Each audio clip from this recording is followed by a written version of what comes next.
আমার জালালিয়াতের কসম, আমার মহানত্বের কসম, আমার ক্ষমতা আর দাপটের কসম, আজীবন আমার বান্দা গুনাহ করবে, পাপ করবে, অন্যায় করবে, কোন এক তাফসীর মাহফিলে এসে চোখের পানি ছেড়ে যখন ক্ষমা চাইবে, আমি জীবনের সব গুনাহ মাফ করে দেব।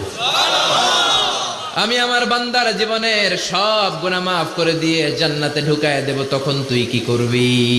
লাগফিরান্না লাহুম মা দামু ইস্তাগফিরুনি। যতক্ষণ আমার বান্দা আমার কাছে ক্ষমা চাইবে, আমি আমার বান্দার জীবনের সব গুনাহ মাফ করে দেব। সুবহানাল্লাহ পড়ে। এজন্য রব্বুল আলামিন বলেন, ইয়া আইয়ুহাল্লাযীনা আমানু তুবু ইলাল্লাহি তাওবাতান নাসুহা। তওবার মতো তওবা করো। তওবার মতো তওবা করলে যত বড় অন্যায় হোক, পাপ হোক, গুনাহ হোক, সব গুনাহ মাফ করে দিতে পারে কে? আল্লাহ। সাইয়েদনা আদম আলাইহিস সালাম ভুল করলেন, শত শত বছর কাঁদলেন,